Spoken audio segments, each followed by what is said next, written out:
Ok, el presente taller es para un poco introducirlos en este software denominado Crystal Ball.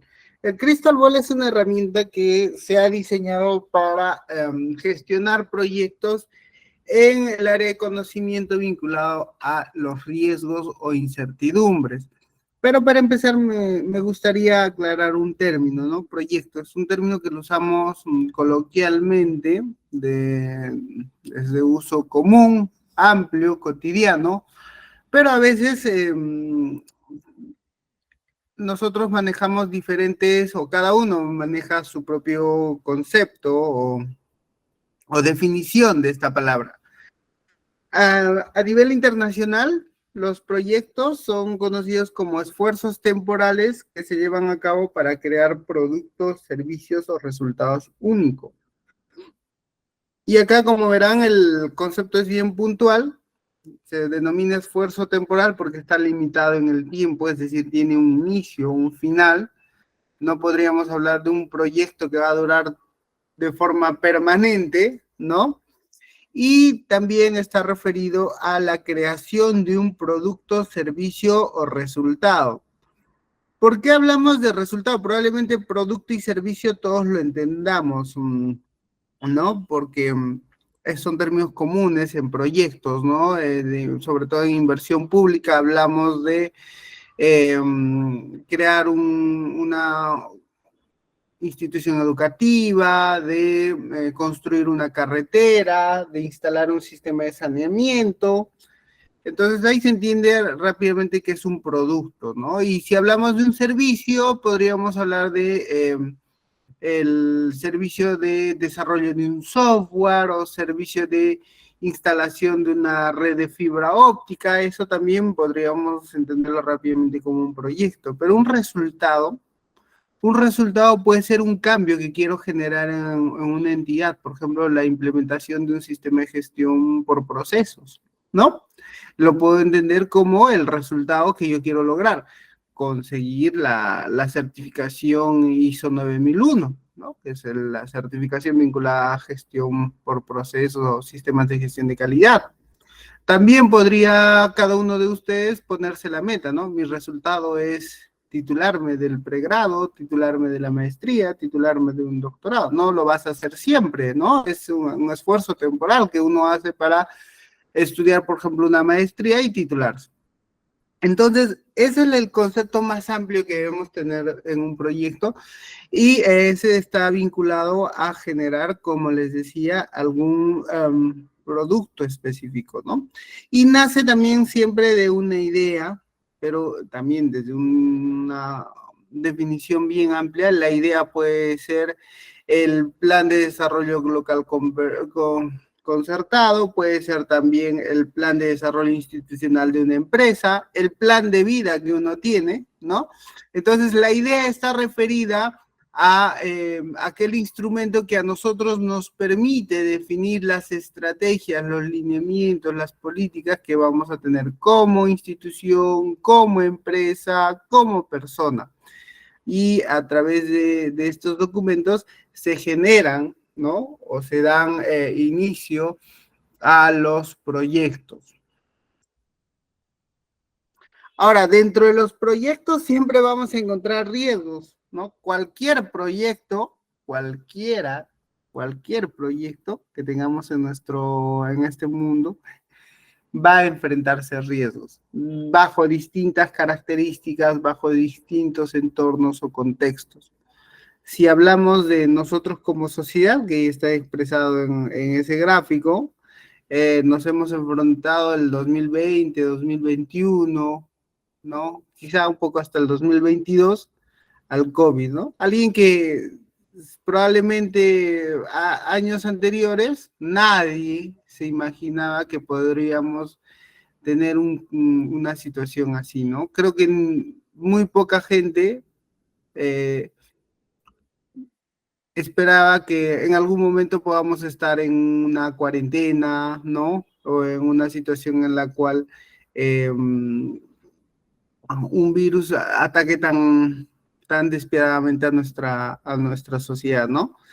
Pero ahora, al día de hoy, estamos como país enfrentando un proceso de recesión, el cual ha iniciado el año pasado y ahorita está en su mayor auge, ¿no? La recesión, porque vemos que las economías familiares están limitándose en su consumo, ¿no? En su gasto, el Estado también como gobierno, el Perú ha recibido este año menores ingresos por parte de los impuestos que generan tanto las empresas, ¿no? Y las personas también. Pero quizá, bueno, de hecho, si lo estamos viendo, atrás tenemos a otro gran riesgo que vamos a enfrentar, el cambio climático. De acuerdo al Servicio de Meteorología de los Estados Unidos, entre el 2024 y el 2026 se va a enfrentar el periodo con los picos mayores en temperaturas, la mayor variación en cuanto a climas extremos en sobre todo en la zona costera de Sudamérica, ¿no?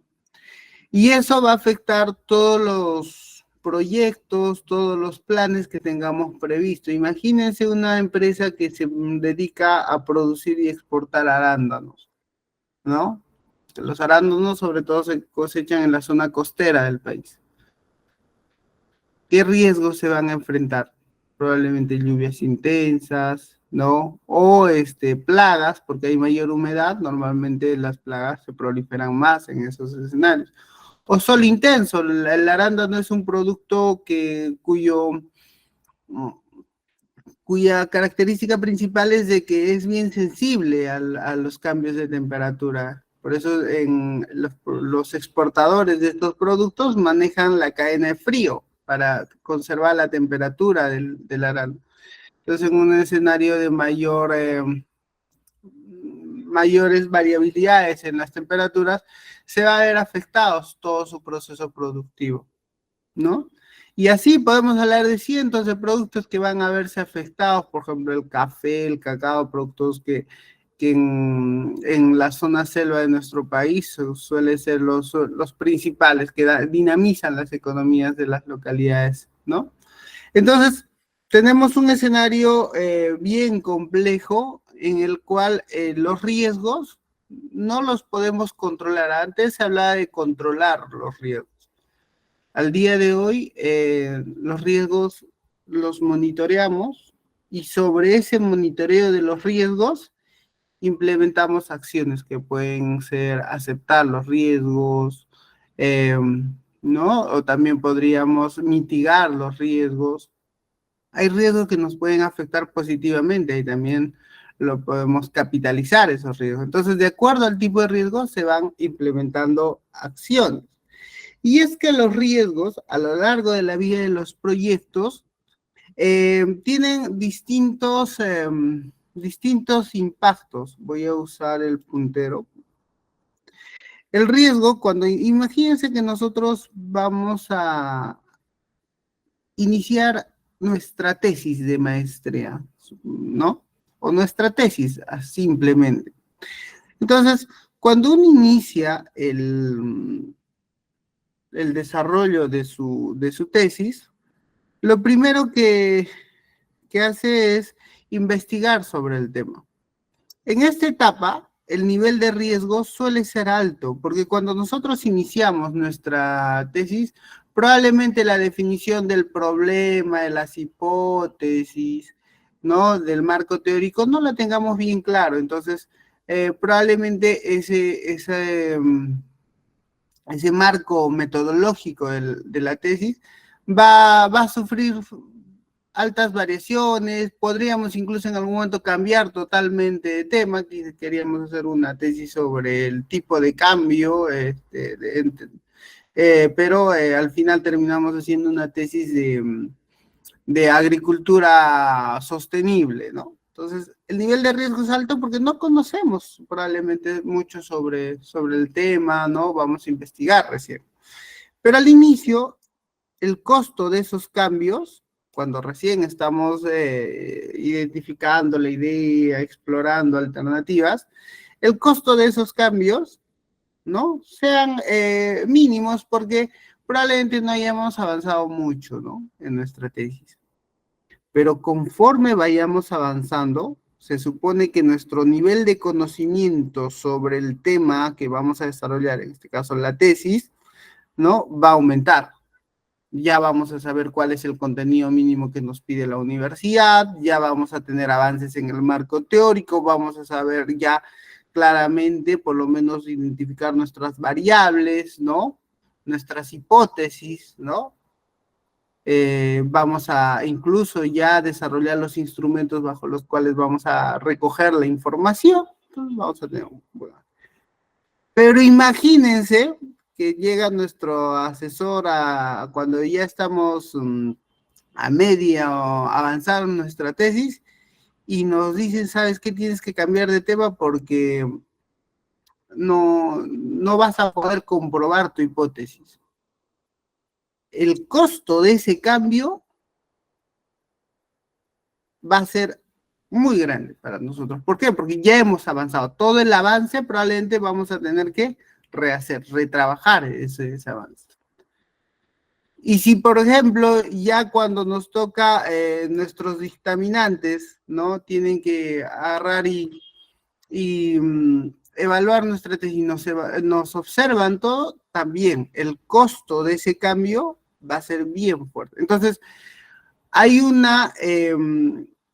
hay un comportamiento inversamente proporcional entre el riesgo a lo largo del proyecto y el costo de los cambios asociados. Y eso se presenta en todos los proyectos. Les pongo un ejemplo bien contundente acá, que ha pasado en la ciudad de Cusco, entiendo que la mayoría son de ahí. Cuando se empezó a construir el Hospital Antonio Lorena, en la primera versión de su expediente técnico, el proyecto tenía un costo estimado de 230 millones. Y al final se firmó contrato con la empresa OAS, ¿no?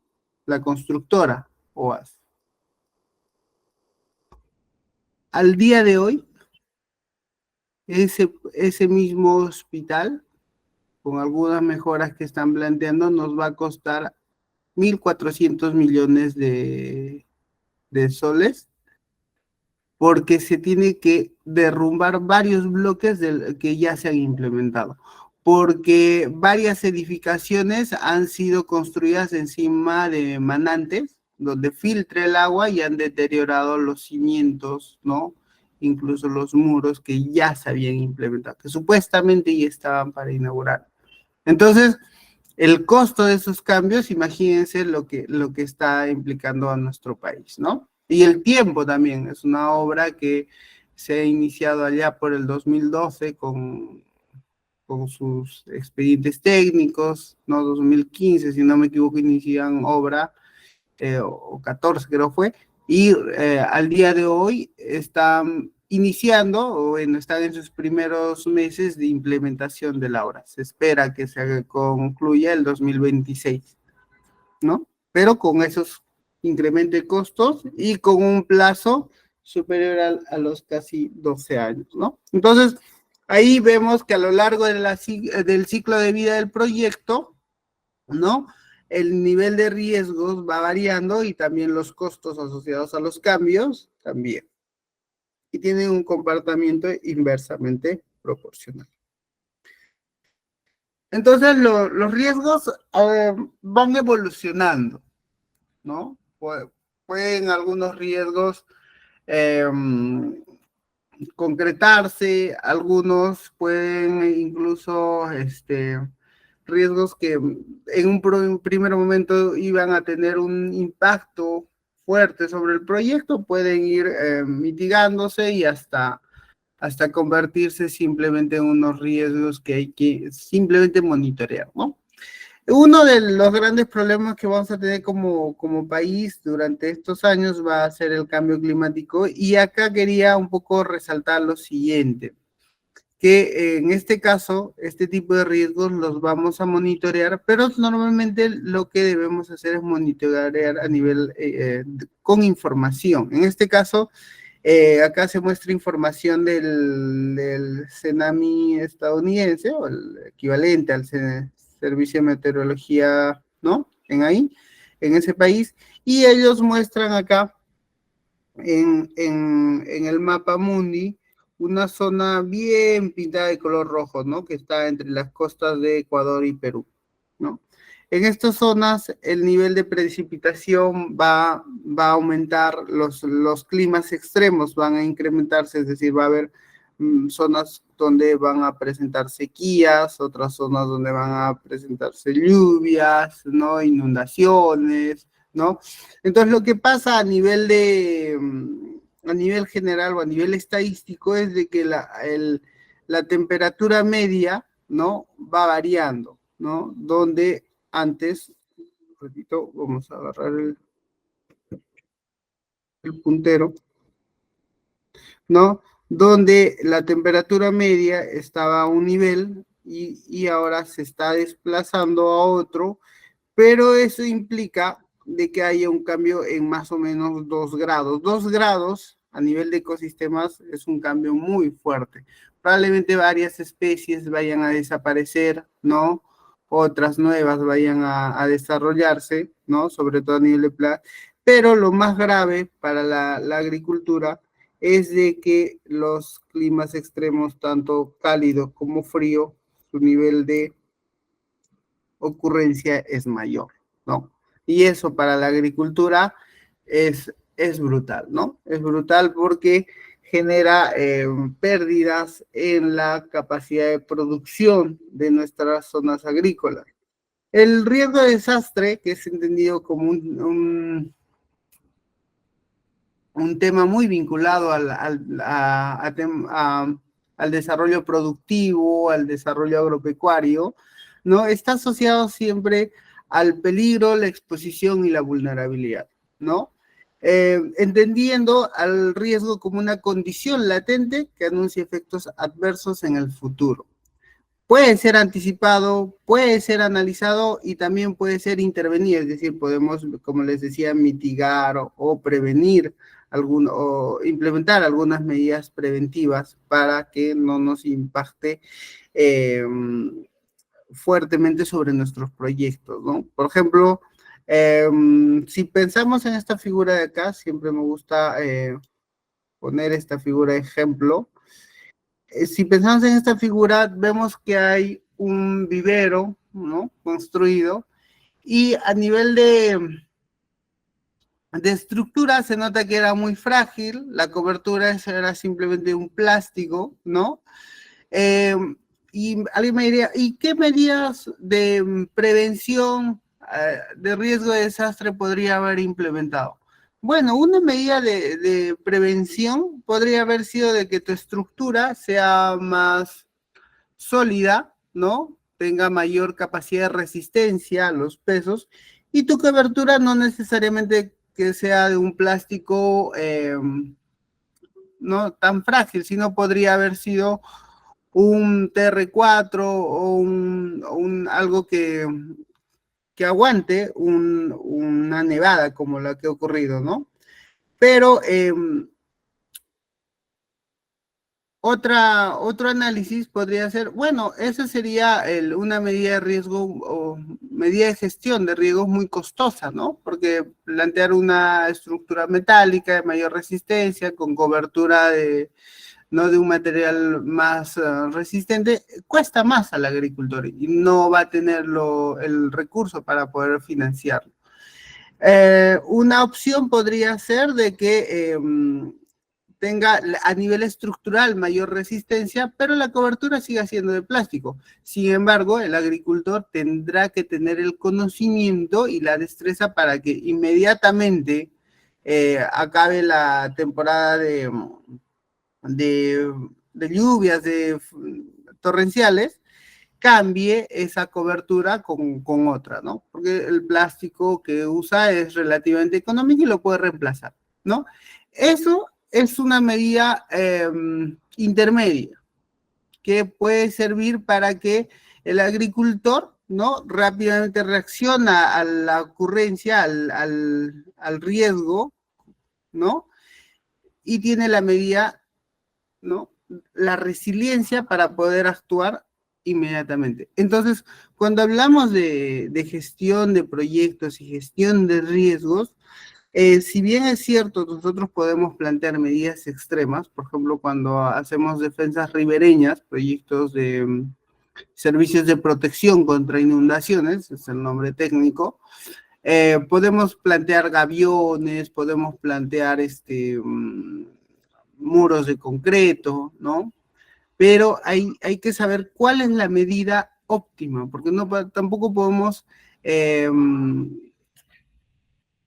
gastarnos todo el recurso en una obra que no va a generar un beneficio, ¿no? O que va a generar un sobrecosto para la entidad, porque igual yo planteo una mega obra, un muro de contención, después hay que mantenerla. Entonces ahí se hablan de riesgos aceptables en los proyectos. ¿Cuánto es tu nivel de aceptación ante los riesgos? Entonces, hay estas variables que se denominan peligro, exposición y vulnerabilidad, ¿no? Van cuantificándose dentro de los proyectos, porque recordemos que la herramienta, y acá vuelvo después de este marco teórico, vuelvo a la herramienta, al Crystal Ball. Esta herramienta nos va a permitir evaluar estos tipos de riesgos, ¿no? O esta función de riesgo, este modelo que les he mostrado acá, ¿no? Pero cuantitativamente. Vamos a evaluar cómo puede impactar un riesgo sobre los indicadores de rentabilidad o los indicadores de decisión de nuestros proyectos. ¿Y cuáles serían los indicadores que tenemos en proyectos? Si es un proyecto público, probablemente hablemos del BAN, el TIR o índice de efectividad, ¿no? El indicador costo-efectividad que le llamamos, ¿no? Podría ser también las demoras, porque el Crystal Ball también te permite gestionar tiempos o gestionar los riesgos asociados al tiempo. Entonces, eso en el caso de proyectos de inversión pública, pero en proyectos de inversión privada, ¿no? Tienen el BAN, el TIR, pero hay otros indicadores también que se pueden utilizar, ¿no? Los márgenes de rentabilidad, ¿no? Los coeficientes de ventas, ¿no? Los rendimientos promedio. Entonces, todas esas variables, que sean cuantitativas, puede gestionarlo a través de esta herramienta, el Crystal Ball, y medir su impacto sobre el proyecto, ¿no? Entonces, un poco para cerrar esta parte teórica y mostrarles un poco cómo es la herramienta. Todo esto, todo lo que les he explicado está enmarcado en un enfoque por competencias asociados a la dirección de proyectos. Y acá, cuando desarrollemos el curso, vamos a siempre tomar como referencia o vamos a usar como bibliografía de cabecera el PMBOK, ¿no? Quienes conocen, es el Cuerpo de Conocimiento para la Dirección de Proyectos, ¿no? O también conocido como la herramienta o el estándar internacional para gestionar proyectos. Está desarrollado por una entidad de Estados Unidos, el PMI, que es reconocida a nivel mundial, ¿no? Y ella ha postulado o un triángulo de talentos para el director de proyectos. Es decir, cualquier persona, cualquier profesional que quiera desarrollarse en dirección de proyectos, tiene que enfocarse en desarrollar sus habilidades en estos tres ámbitos. El primero es la dirección estratégica y de negocios, es decir, es el conocimiento y la pericia que uno tiene sobre la industria, sobre la organización. Es decir, si uno trabaja en el sector público, ¿no? Tiene que conocer las normas del sector público, cómo se planifica, cómo se presupuesta, cómo se ejecutan las obras, ¿no? Los proyectos. Si uno trabaja en el sector de construcción, tiene que conocer las normas de construcción, los parámetros urbanísticos, tiene que conocer cómo se desenvuelve el mercado, ¿no? Si se trabaja en un sector agrícola, igual, ¿no? Tiene que, cualquier profesional tiene que conocer el área donde se está desempeñando, tanto a nivel de la industria, es decir, a nivel del sector, ¿no? Y también al nivel de la organización, cuáles son las relaciones de poder e interés dentro de la entidad, ¿no? Cómo se estructura, cuál es su organigrama, y así saber cómo desenvolverse dentro de él. Otro tema importante, ¿no? Es el liderazgo. Otros le llaman habilidades blandas, otros le llaman de diferentes formas, pero en simple son los conocimientos, habilidades y comportamientos necesarios para guiar, motivar y dirigir un equipo. Ojo, hablamos de guiar, motivar y dirigir. Es decir, no necesariamente uno tiene que ser jefe para ser líder. Un líder puede ser un profesional que forma parte del equipo, pero que interactúa positivamente con el resto de sus integrantes. Hace bien su chamba y colabora con lo que puede dentro del equipo, ¿no? Eso ayuda mucho a que justamente se logren los resultados, ¿no? Entonces, ese tema del liderazgo es muy importante, es un aspecto que va tomando cada vez más fuerte a nivel general, ¿no? Y de ahí viene el conocimiento que uno debe tener de la dirección técnica de proyectos. Es decir, en este tema está relacionado netamente a aspectos vinculados a la dirección de proyectos. Y una de las herramientas clave o estrellas para que un director pueda tener justamente esas habilidades es el Crystal Ball. El Crystal Ball es una herramienta desarrollada para gestionar los riesgos cuantitativos de los proyectos. Como el Crystal Ball hay muchas otras herramientas, sustitutos, podríamos decir, pero el Crystal Ball considero yo que lidera el mercado junto con el @risk. Para quienes conocen, es otra herramienta muy parecida al Crystal Ball, justamente para gestionar riesgos cuantitativos. Les voy a mostrar ahora un poco cómo es esta herramienta. Voy a compartir mi pantalla un ratito. La idea es que durante el curso voy a agarrar me confirman si pueden visualizar, por favor.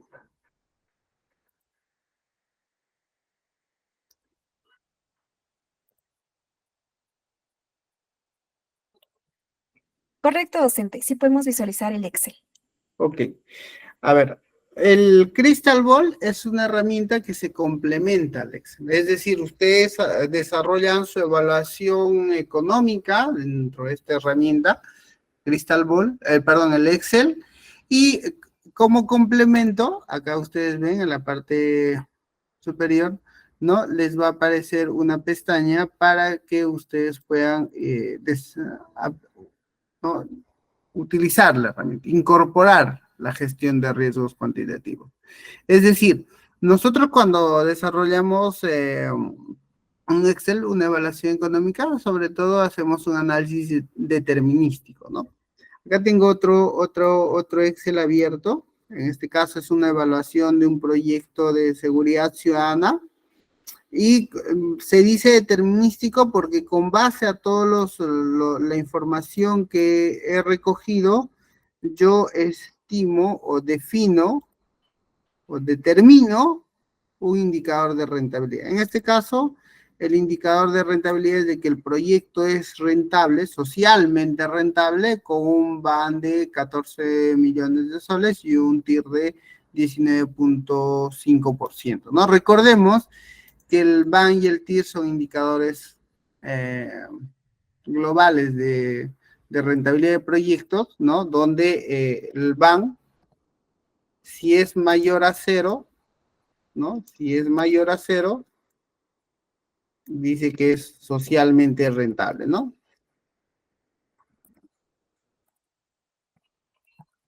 Rentable. Para quienes no sean economistas, no necesariamente todos somos economistas en el grupo seguramente, ¿no? Si el BAN es mayor a 0, es el proyecto es socialmente rentable o se recomienda. Si el BAN es igual a 0, resulta siendo indiferente, ¿no? O sea, como que existe la duda, por así decirlo, y si el proyecto, si el BAN es menor a 0, ¿no? Entonces no es recomendable invertir, ¿no?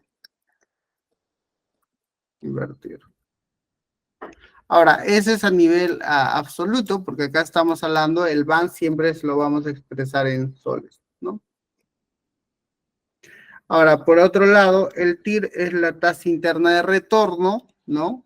Y su punto de comparación no pueden ser los soles, sino va a ser el costo de oportunidad del capital, ¿no?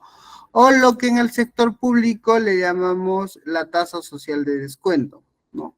En términos simples, es el costo de oportunidad del dinero. Para quienes no son economistas, es la alternativa, ¿no? La alternativa alterna que tú tendrías, ¿no? Como mejor opción al invertir en el proyecto. Es como, por ejemplo, cuando nosotros ahora en el taller o en la sala estamos casi 100 personas, ¿no? Entonces, si le preguntabas a cada uno, ¿qué estarías haciendo si no estarías en este taller? Algunos dirán, uy, me hubiese ido a estudiar otro tema o me hubiese ido a otra reunión que tenía, ¿no? Entonces, la segunda opción, ¿no? En el caso del recurso, del dinero, esta es la inversión, te genera una rentabilidad de 19.5%, y si tu segunda opción era tener la plata en el banco, a lo mucho hubieses tenido 6.5%. Entonces ese es tu punto de comparación, ¿no? 6.5% versus 19.5%, ¿no? Invertimos. Entonces el TIR siempre tiene que ser mayor, ¿no? Tiene que ser mayor al costo de oportunidad del capital, ¿no? O también conocido en el sector público como tasa social de descuento. La especialización que ustedes van a llevar, no, está vinculado a evaluación de proyectos, por lo tanto vamos a usar términos generales, no necesariamente del sector público, por eso les digo el costo de oportunidad del capital, ¿no? Entonces, el TIR tiene que ser mayor al costo de oportunidad del capital. En ese caso, sí se recomienda invertir. Las conclusiones son las mismas, ¿no? Si el TIR es igual al COC, ¿no? Es indiferente. Y si el TIR es menor al COC, no es recomendable invertir. Ahora, imaginémonos que nuestra tasa social de descuento, nuestro costo de oportunidad del capital es de 19.5% o 19%, ¿ya? Imaginemos, ¿no?, que en este proyecto nuestro costo de oportunidad del capital es 19%. Es decir, al ser el TIR 19.5 es mayor al COG, por lo tanto, se considera el proyecto socialmente rentable y se invierte. Se recomienda invertir. Pero este análisis, ¿no? Que, ok, 19.5, ¿no? Es rentable, sería muy frágil. ¿Por qué? Porque esta evaluación que se ha hecho es determinística, es estática, no incorpora la gestión de los riesgos. La gestión de los riesgos, a través del Crystal Ball, te permite que, por ejemplo, si yo tengo un presupuesto, acá tengo el presupuesto del proyecto que era 10 millones, y yo diga, a ver, señores, La infraestructura, la obra principal, ¿no? Porque implementaba 13 edificaciones, es decir, planteaba un centro de operaciones y varios cabinas, ¿no? ¿No? O puestos de auxilio rápido, que le llaman en seguridad ciudadana, tú puedas definir que sobre este valor, que supuestamente esta obra te iba a costar 1.200.000, tú puedas definir un rango de variación. Puedes decir, no, está bien, a mí me ha salido, a los costos de hoy me ha salido que la obra va a costar 1.200.000.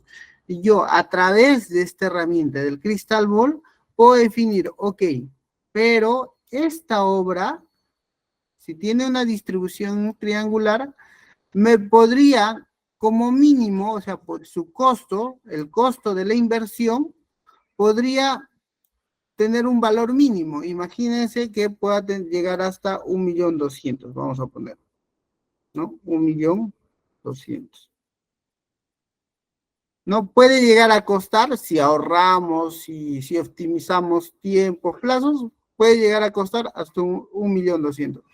Pero en el otro extremo, si yo tengo demoras durante la implementación, se presentan lluvias, se incrementan los costos, ¿no? A veces durante la obra tienes la desdicha de que los precios de los insumos que más utilizas, como son el fierro, ¿no? Cemento, ¿no? Agregados, se eleven, no puede llegar a costar hasta 1.500.000. Vamos a asumir, estamos en el taller, vamos a tomar varios supuestos, ¿no? Entonces, ¿qué quiere decir esta distribución triangular? Mi valor más probable, o sea, lo que espero, ¿no? De que llegue a costar la obra es 1.227.000 soles, ¿no? Pero, dada la distribución triangular, yo voy a tener un valor mínimo, ¿no? Hasta 1.200.000 y puedo llegar a tener hasta un valor máximo de 1.500.000.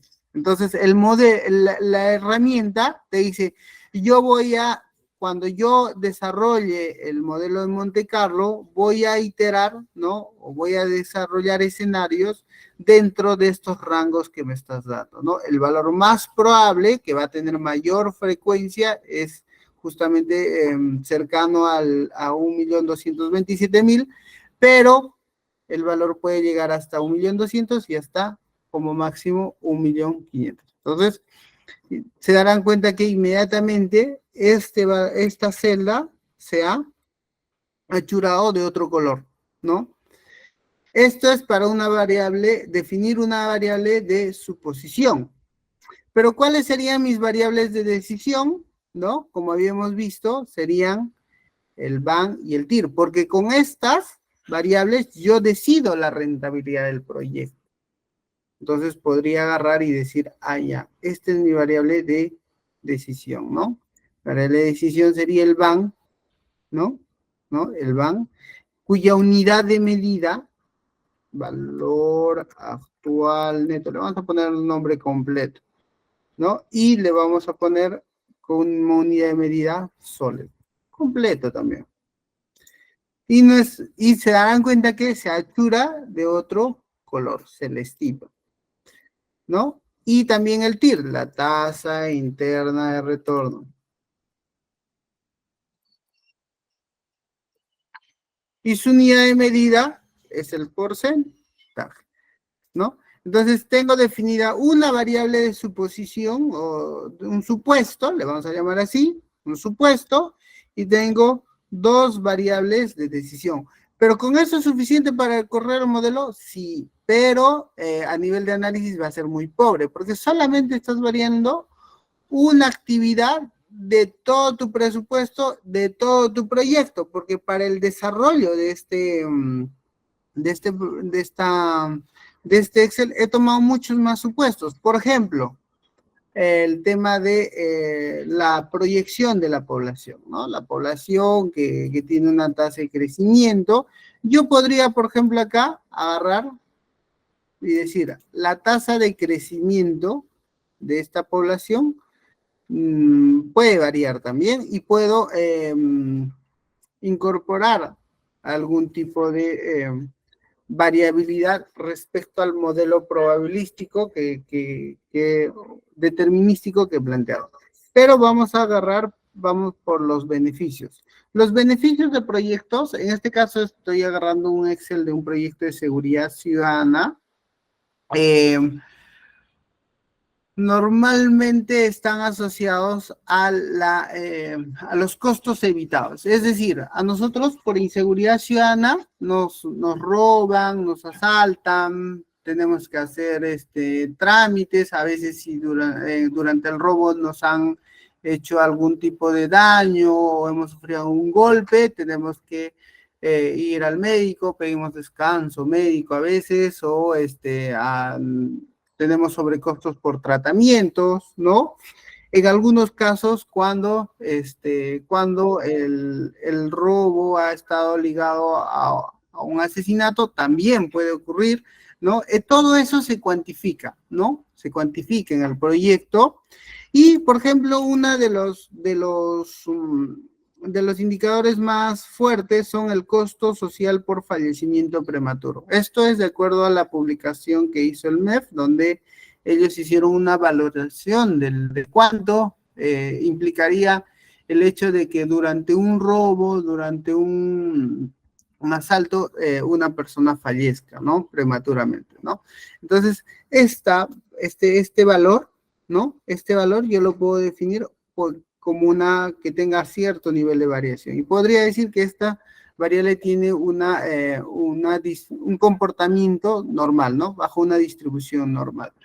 En este caso, su media va a ser de 465.000 y va a tener una desviación estándar de 46.000 soles, ¿no? Si nosotros tendríamos data más detallada sobre esto, podríamos agarrar y insertar en un cuadro los datos y jalarlo acá justamente al modelo, ¿no?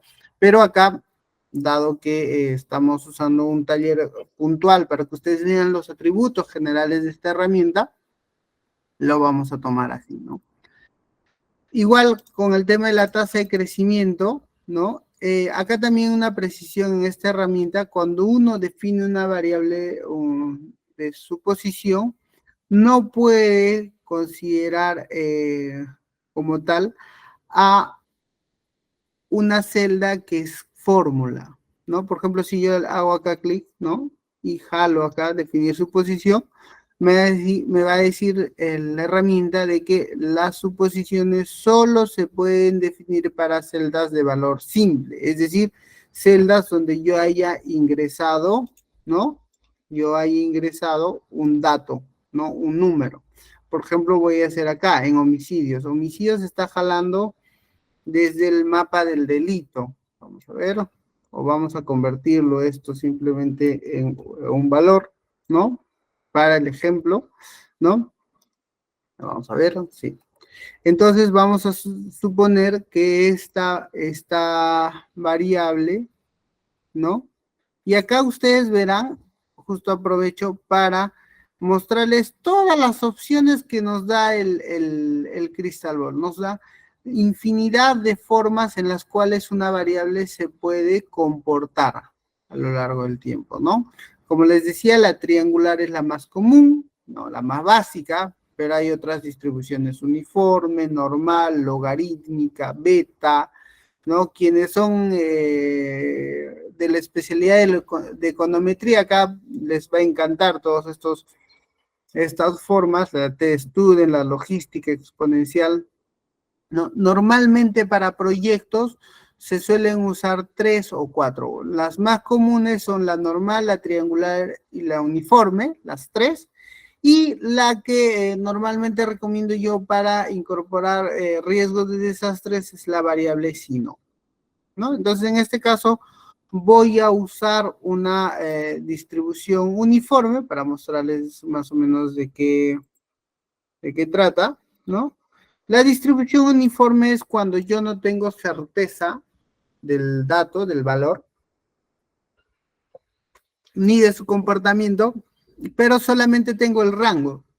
Digo, el valor de incidencias es 7, pero este valor puede ir desde desde 3 o desde 2 hasta 8. Y todos los valores que estén en medio tienen la misma probabilidad de ocurrencia. Entre 2 y 8, todos los valores que estén en medio tienen la misma probabilidad de ocurrencia, ¿no? Y así uno puede ir agarrando y definiendo más variables considerando más supuestos para que al final, una vez haya definido todos, pueda decir, a ver, vamos a desarrollar, otros le llaman la simulación Monte Carlo, ¿no? Vamos a desarrollar iteraciones, es decir, el modelo, la herramienta, va con base a todos los criterios que hemos establecido, va a desarrollar N escenarios. En este caso, para este ejemplo, va a desarrollar 10.000 escenarios. 10.000 escenarios con base a la información que hemos ingresado y va a generar gráficos que nos muestren cómo se comportarían las variables de decisión, en este caso el BAN y el TIR, respecto a dichos escenarios. Entonces, para mostrarles, voy a correr acá el modelo, ¿no? Y a ustedes verán cómo se generan ahí el gráfico, ¿no? Tiene que trabajar 10.000 escenarios. O sea, la máquina ahorita está trabajando full.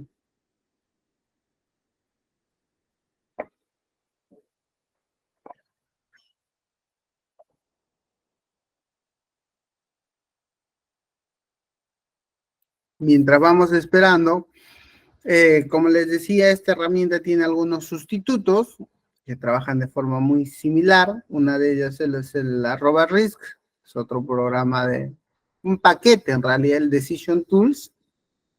Quienes les interese también les recomiendo aprenderlo. Si ya saben el Crystal Ball, el @risk les va a parecer muy, muy fácil.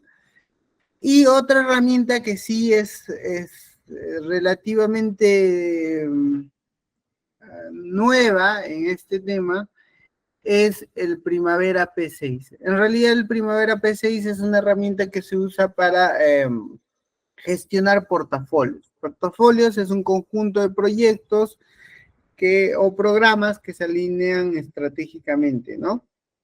Entonces, en ese sentido, el Primavera P6 es una herramienta muchísimo más completa que el Crystal Ball, o sea, completa a nivel de gestión de proyectos. Te permite gestionar sobre todo cronogramas, costos, incluso ahora le han agregado la gestión documentaria y también le han agregado el análisis cuantitativo de riesgo, ¿no? Entonces, quienes manejen esta herramienta, el Primavera P6, también pueden aprovechar para ir incorporando a sus proyectos en la gestión de riesgos cuantitativos. Entonces, los gráficos que nos muestra al final el software son estos. Y un poco para analizar el resultado, ¿recuerdan los criterios de decisión que les había indicado? ¿No? ¿No? Entonces, miren, acá tengo el BAN, el TIR, perdón. A ver, voy a ubicarlo de mejor forma y ya. Ya, acá tengo. Tengo el BAN. Este es el gráfico del BAN. En términos generales, va desde los 2 millones hasta los 22 millones, ¿no? El BAN, ¿no? Entonces, uno podría agarrar y decir, a ver, John, ¿cuál es la probabilidad de que el proyecto realmente obtenga el BAN de 14.565.000 que habías previsto en tu modelo determinístico? Ah, ya. La probabilidad de que el BAN sea mayor o igual a 14.565.437 soles es solamente del 18%. ¿Se dan cuenta? Entonces uno podría decir, ok, el BAN es 14 millones, pero tu probabilidad de que ese valor sea igual o mayor solamente es del 18.4%. Es decir, el proyecto presenta grandes riesgos, muy grandes riesgos de variabilidad en su rentabilidad, ¿no? Y a ver, vamos a agarrar el otro gráfico. Vamos a agarrar otros gráficos. Vamos a agarrar el de la tasa interna de retorno. Se nos escapó. Ah, acá está el gráfico. La tasa interna de retorno. Entonces acá, la pregunta es, ¿cuál es la probabilidad de que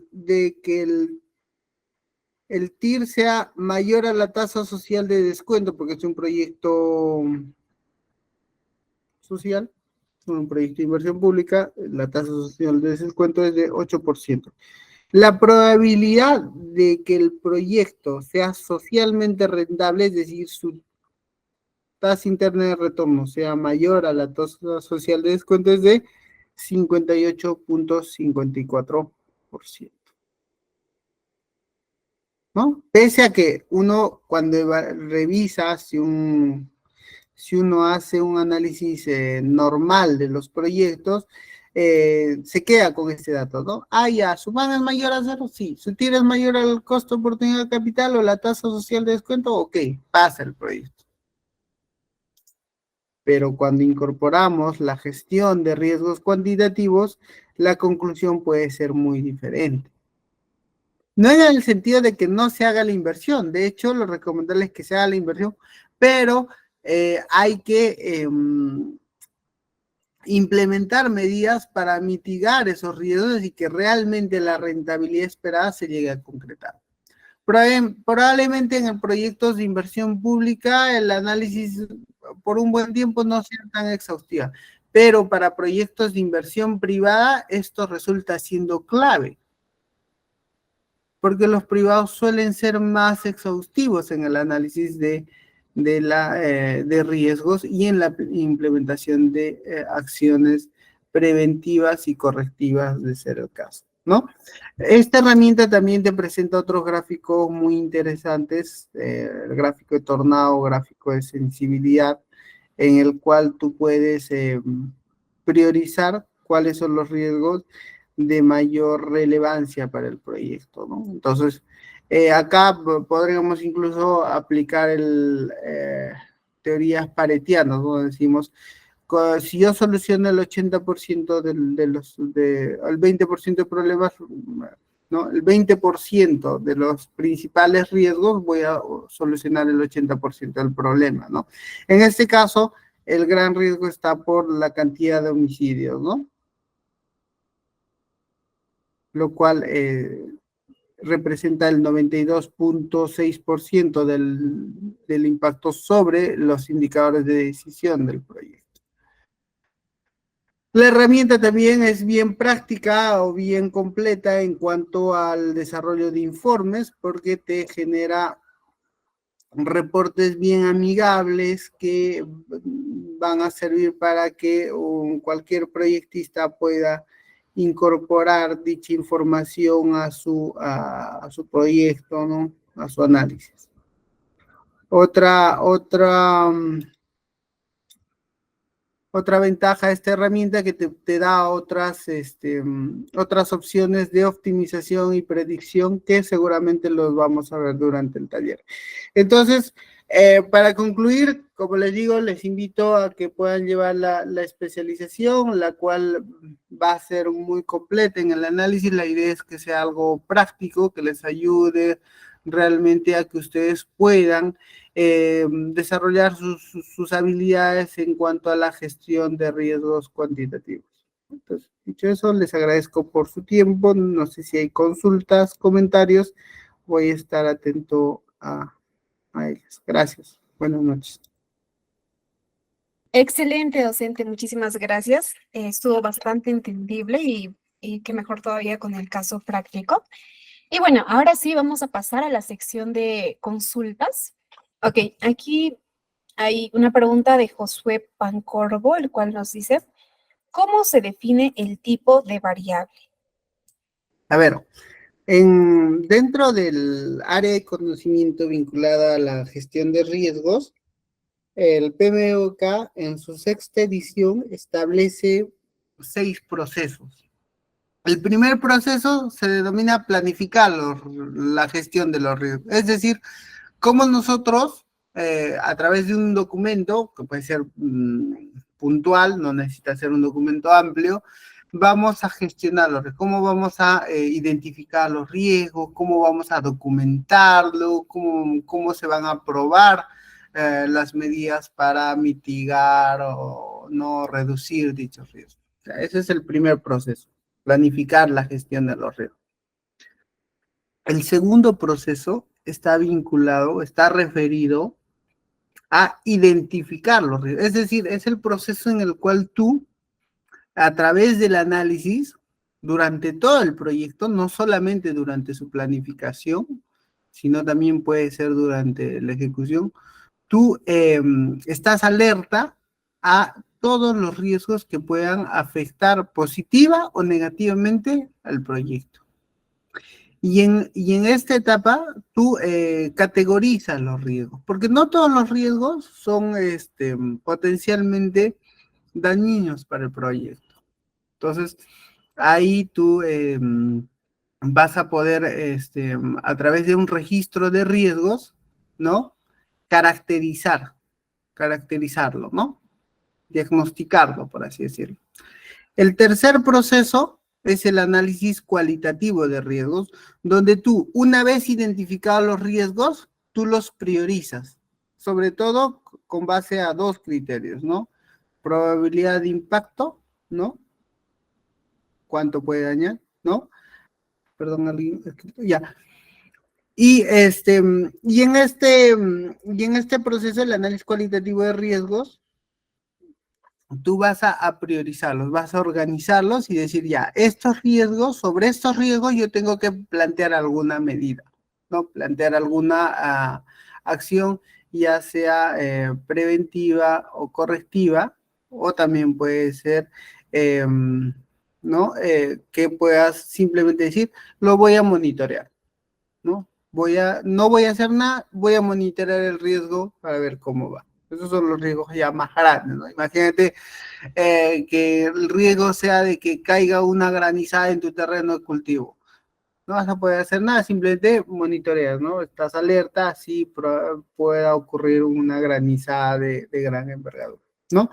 El siguiente proceso es el análisis cuantitativo de riesgos. Y ahí viene donde entra el crystal ball. Sobre los riesgos que tú has priorizado, ¿no? Tú indicas cuánto puede, en este proceso indicas cuánto puede afectar al proyecto, ¿no? Entonces, como te digo, durante el proceso, tanto de identificación de riesgos y el análisis cualitativo, tú vas identificando los riesgos y los vas caracterizando, y esos a la larga se van a convertir en las variables que vas a incorporar en el crystal ball, y de acuerdo a la información que tengas, vas a estimar su nivel de variabilidad. Un caso bien puntual sobre esto es el tipo de cambio, ¿no? Sabes que impacta sobre tu proyecto, entonces, ¿cómo defines su nivel de variabilidad? Uno, pues lo más simple puede ser el juicio de expertos, donde tú agarras y dices, el tipo de cambio está 3.77. A ver, en mi análisis como máximo va a bajar hasta 3.70, y en el extremo se podría ir hasta 4 soles. Ya, ese es un análisis de juicio de expertos que puedes tener, porque tú ya conoces cómo más o menos se varía el tipo de cambio. Ese es un análisis bien simple, pero puede servirte. Pero en el extremo, si quieres ser más acucioso, entras a la información del BCR, del Perú, y te descargas toda la variación o la proyección histórica que se tiene del tipo de cambio. Y con base a esa información, defines el nivel de variabilidad sobre tu modelo. Entonces, Cuando uno identifica los riesgos, tiene que saber cómo varía a través del tiempo, y si no tiene una información sobre su variabilidad, lo recomendable es que haga alguna investigación complementaria o consulte a personas que ya manejan el tema, ¿no? Un ejemplo común es sobre el precio de algunos insumos. Por ejemplo, nosotros probablemente no estemos al tanto del precio del cemento. Entonces, si no conocemos, lo más fácil sería agarrar y llamarle a una ferretería y decirle, oye, más o menos, ¿cuánto es el nivel de variabilidad del precio del cemento? Te lo va a dar, ¿no? Y así, en función a cada tipo de proyecto hay que identificar cuáles son las variables que van a influir de mayor manera. Normalmente con proyectos, uno de los factores más importantes son los costos de inversión, ¿no? Y ahí tendrás que definir cuáles son los precios o los insumos con mayor variabilidad. Y en proyectos productivos, en proyectos privados también, el nivel de ventas, el tipo de cambio, entre otros, ¿no? De acuerdo a qué tipo de proyecto vas definiendo las variables que vas a utilizar. Ok, excelente, muchas gracias, docente. Y bueno, vamos a pasar a la siguiente consulta de Renan Pacheco, el cual nos pregunta, ¿cuál es la principal diferencia entre Oracle Crystal Ball y Primavera?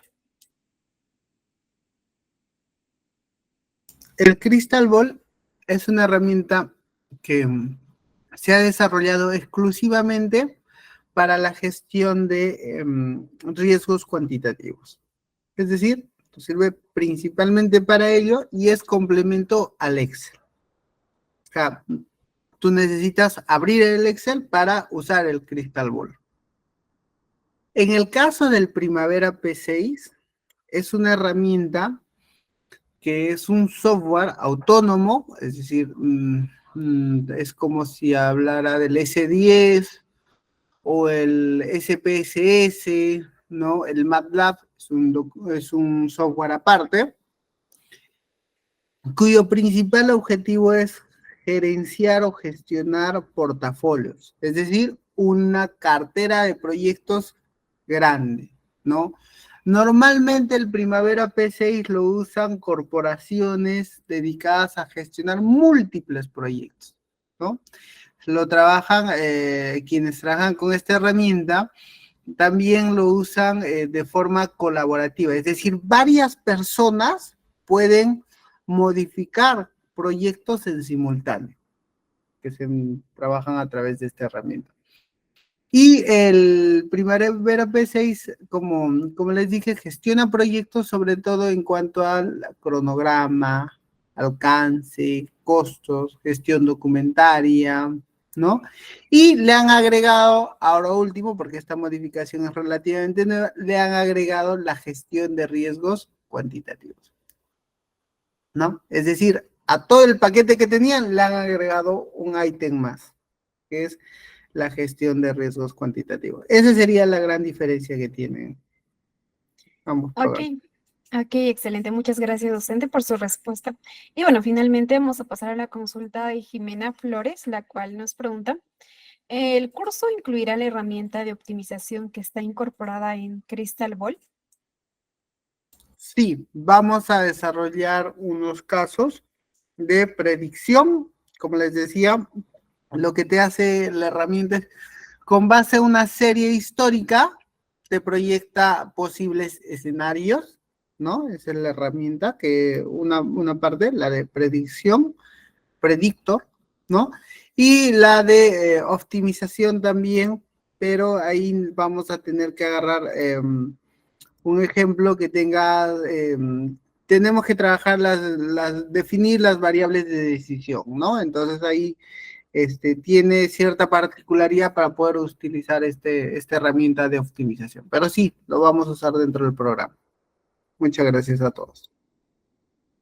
¿Quieres potenciar tus habilidades en finanzas? Domina Excel, Crystal Ball, Power BI y Python para el análisis financiero, visualizar datos, evaluar riesgos, automatizar y tomar mejores decisiones con nuestro programa de especialización. Solicita más información.